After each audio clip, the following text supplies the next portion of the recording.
1 second. Right, I believe we have some footage that has been taken on a mobile phone. Let's have a look at it. Look. A drone glides over the rugged northern Irish coast, recording images no one was ever supposed to see. Below, the giant's Causeway unfolds, its towering hexagonal basalt columns jutting from the ground like the shattered backbone of an ancient giant. Tourists wander, snapping photos. Waves slam against the rocks. Everything feels ordinary, calm, familiar, and then the stone moves. Look, just look. A massive slab of basalt slowly shifts outward, not falling, not cracking, but moving with slow, deliberate purpose. Behind it, there is only darkness. A hidden chamber, one that should not exist, reveals itself for exactly 11 seconds. Then, just as silently, the stone slides back into place, sealing the opening as if nothing ever happened. Tourists standing nearby feel the ground tremble beneath their feet. Some glance around in confusion, others freeze. Above them, the drone captures every second. Later, when investigators review the footage frame by frame, what they discover inside that hidden cavity is something that will haunt them for the rest of their careers. Earlier today, tourists, historians, geologists, architects, even experts on the legends of giants gathered here.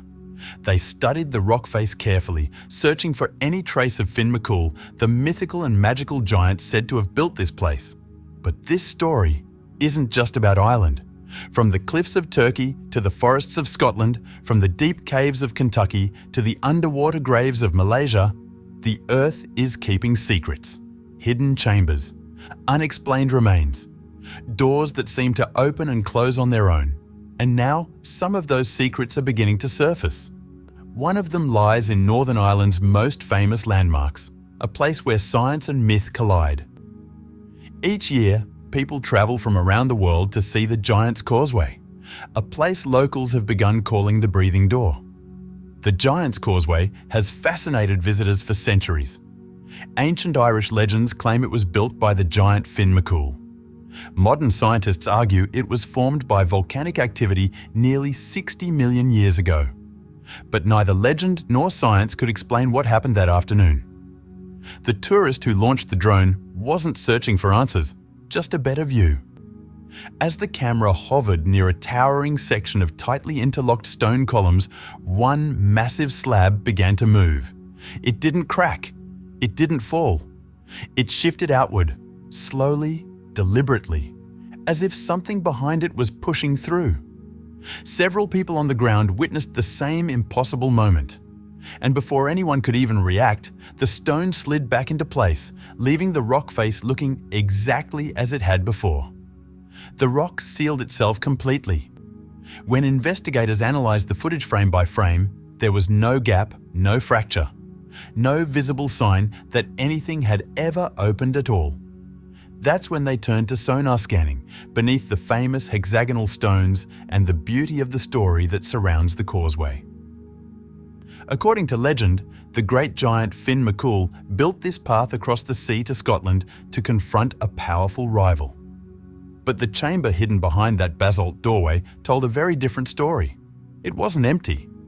The scan revealed several tall, upright shapes standing inside the hollow space.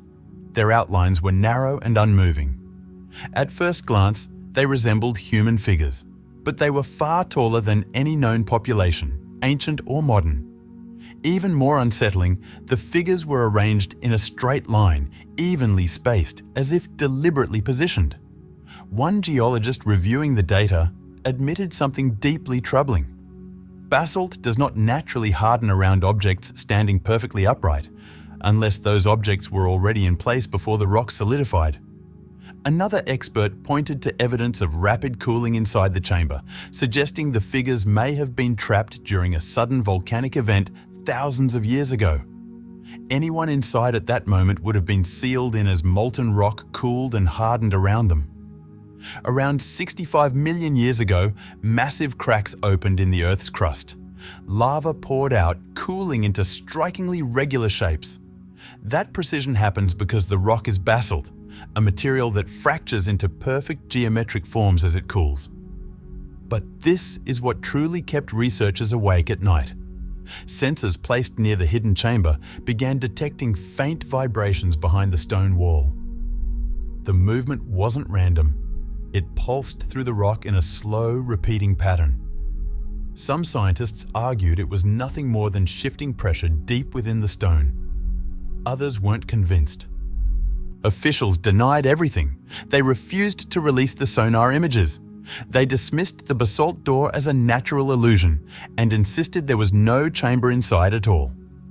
Then, quietly, access to the exact section of the formation where the opening had appeared was suddenly restricted.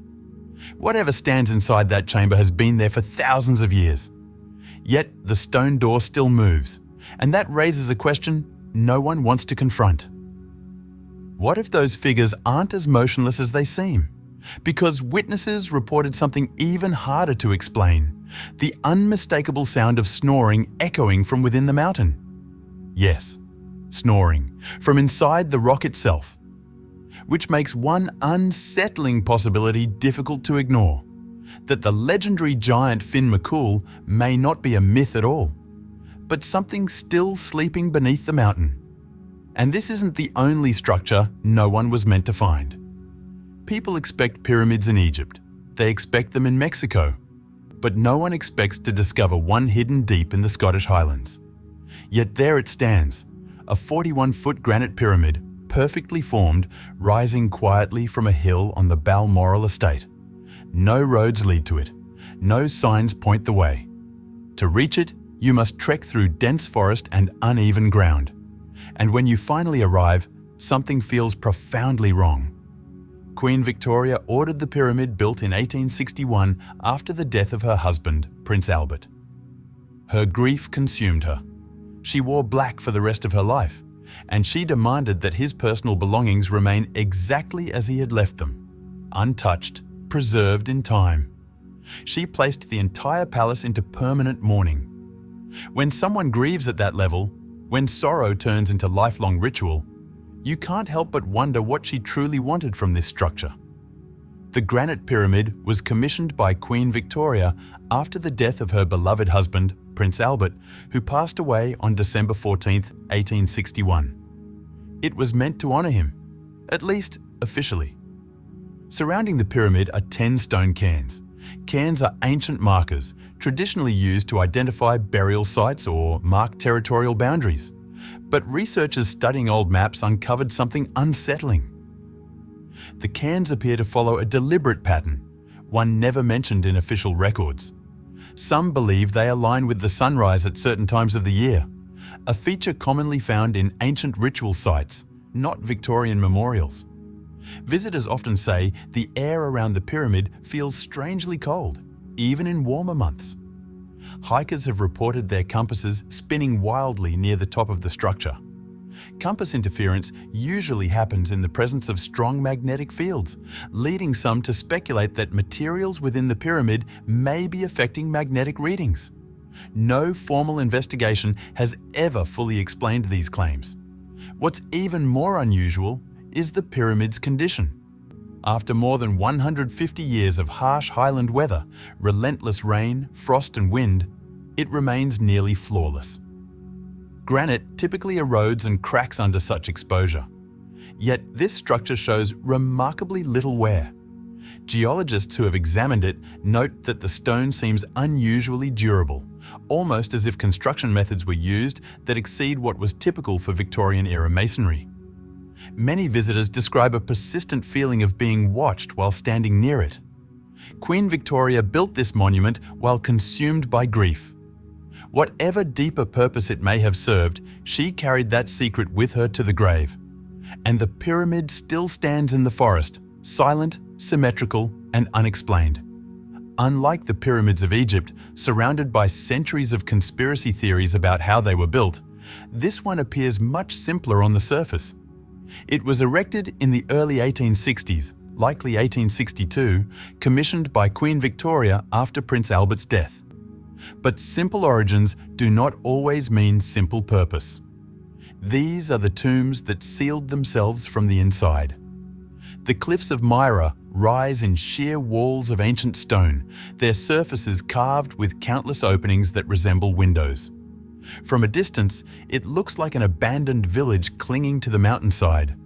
But these are not homes, they are graves. More than 2,000 years ago, the ancient Lycians carved these chambers directly into the rock.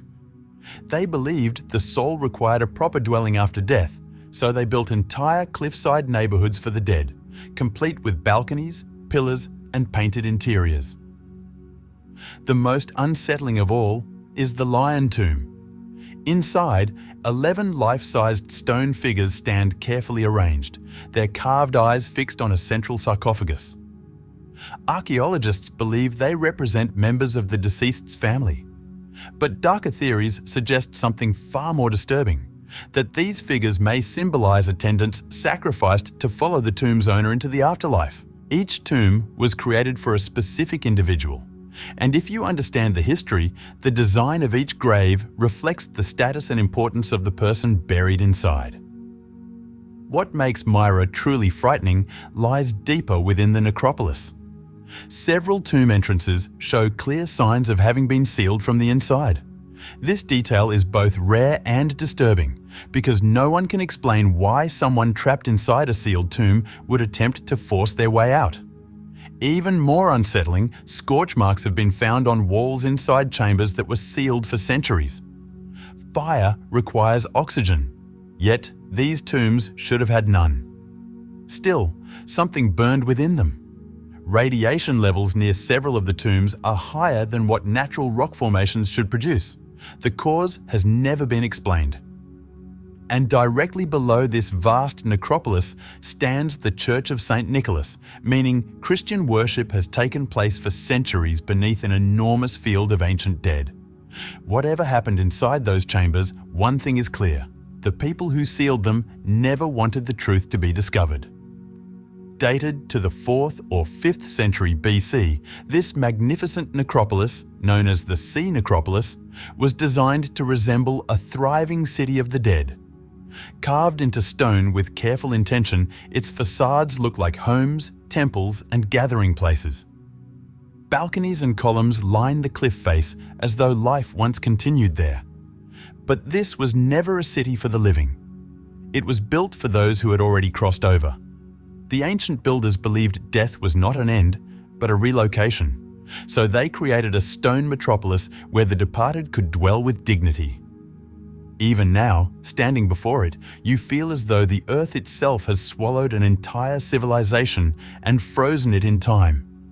And this is not the only place where the ground keeps what it takes.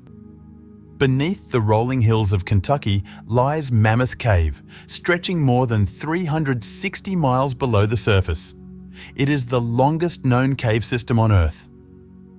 Yet, even after centuries of exploration, vast sections remain untouched. The deeper passages narrow into suffocating corridors. The air grows thin. Some tunnels are unstable. Others contain invisible pockets of toxic gas. Those who wander too far without preparation can become disoriented in total darkness, and some never return. For thousands of years, humans entered this cave system. They used it for shelter, for ceremony, for burial. Archaeologists have discovered mummified remains preserved in the cave's dry, stable environment.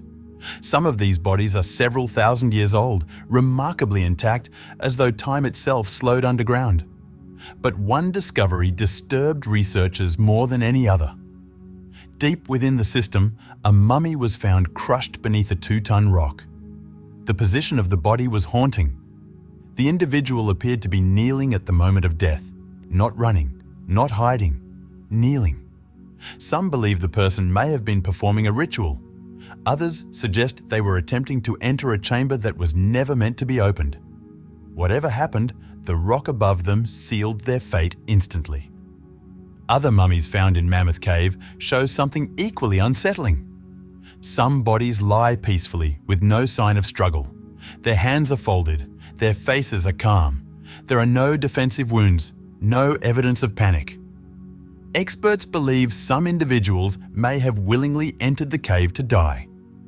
Native American oral traditions speak of spirits that dwell beneath the earth. Elders warned that certain chambers should never be entered, that the dead walk those tunnels, and that the cave is not merely a hollow in the ground, but a threshold.